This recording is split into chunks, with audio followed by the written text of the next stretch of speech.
Good morning बच्चों। आज हम सब पढ़ने से पहले थोड़ी बातचीत करते हैं। जैसे कि आप सबको पता है कि आप सभी अपने अपने घरों में हैं।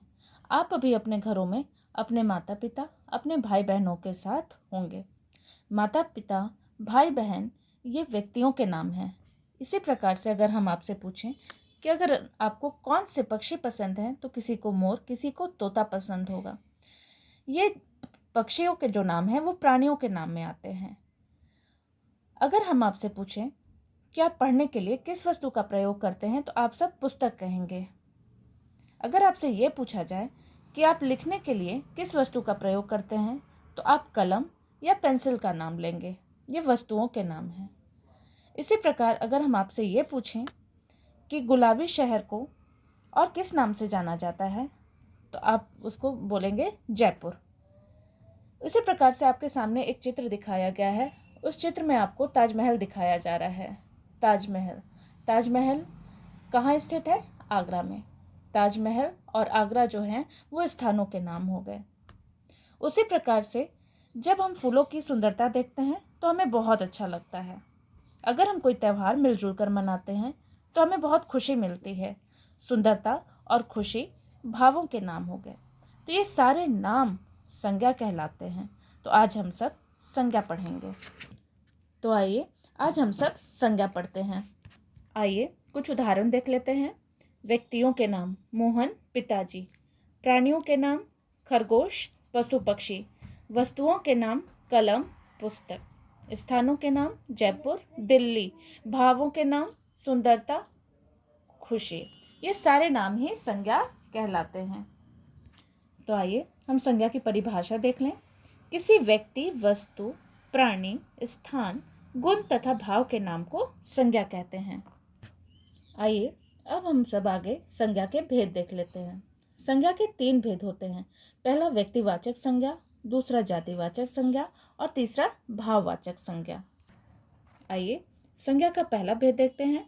व्यक्तिवाचक संज्ञा, जिन संज्ञा शब्दों से किसी विशेष व्यक्ति, स्थान अथवा वस्तु के नाम का बोध हो, उन्हें हम व्यक्तिवाचक संज्ञा कहते हैं। उदाहरण देख लेते हैं। पहला उदाहरण है हिमालय भारत के उत्तर में है। दूसरा उदाहरण, श्री कृष्ण ने अर्जुन को गीता का उपदेश दिया। पहले उदाहरण में हिमालय एक विशेष पर्वत का नाम है, भारत एक विशेष देश का नाम है। इसी प्रकार से दूसरे उदाहरण में श्री कृष्ण एक विशेष व्यक्ति, अर्जुन एक विशेष व्यक्ति तथा गीता एक विशेष धार्मिक ग्रंथ का नाम है। तो जब हम किसी विशेष व्यक्ति, वस्तु अथवा वस्तु के बारे में बात करते हैं, वहाँ व्यक्तिवाचक संज्ञा होता है।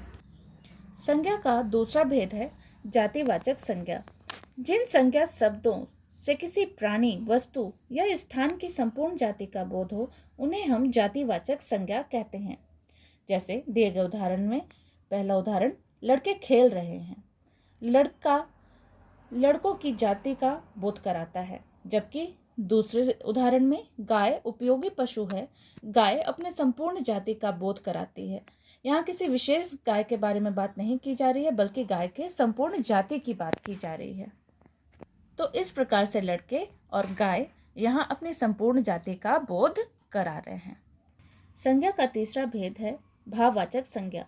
जिन संज्ञा शब्दों से किसी व्यक्ति के गुण, दोष, दशा, अवस्था या स्वभाव के बारे में जानकारी मिलता है, उन्हें हम भाववाचक संज्ञा कहते हैं। जैसे आम में मिठास है, हम आम के इस मिठास को महसूस कर सकते हैं या अनुभव कर सकते हैं। उसी प्रकार से फूल में सुगंध है, हम इस सुगंध को सिर्फ अनुभव कर सकते हैं। भाववाचक संज्ञा को कभी भी छुआ नहीं जा सकता, हम इसे सिर्फ केवल महसूस कर सकते हैं। जातिवाचक संज्ञा के भी 2 भेद बताए गए हैं। पहला द्रव्यवाचक संज्ञा और दूसरा समुदायवाचक संज्ञा। जातिवाचक संज्ञा का पहला भेद है द्रव्यवाचक संज्ञा। आइए इसकी परिभाषा देख लें। जो संज्ञा शब्द किसी द्रव्य, पदार्थ, धातु आदि का बोध कराते हैं, वे द्रव्यवाचक संज्ञा कहलाते हैं। पहला उदाहरण देखते हैं। आजकल सोना बहुत महंगा है। सोना यहाँ धातु का नाम है। उसी प्रकार से दूसरे उदाहरण में देखते हैं। सारा दूध गिर गया। दूध यहाँ पर द्रव्य का नाम है, तो यहाँ पर सोना और दूध द्रव्य का बोध करा रहे हैं, अतः यहाँ पर द्रव्यवाचक संज्ञा है। जातिवाचक संज्ञा का दूसरा भेद है समुदायवाचक संज्ञा। जो संज्ञा शब्द किसी समूह अथवा समुदाय आदि का बोध कराते हैं वो समुदायवाचक संज्ञा कहलाते हैं। जैसे पहला उदाहरण है इसका, मेले में भीड़ लगी है। भीड़ यहाँ पर समुदायवाचक संज्ञा है, क्योंकि भीड़ में एक या दो व्यक्ति नहीं बल्कि उसमें झुंड का बोध होता है, एक से अधिक लोग रहते हैं।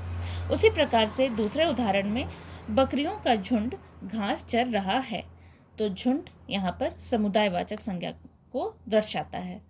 तो इन उदाहरणों में भीड़ और झुंड समुदायवाचक संज्ञा हैं। तो इस प्रकार हमने आज संज्ञा और उसके भेद के विषय में पढ़ा। तो आप सब इसे अच्छे से समझें और दिए गए प्रश्नोत्तर को अपने क्लास वर्क कॉपी में लिखें। धन्यवाद।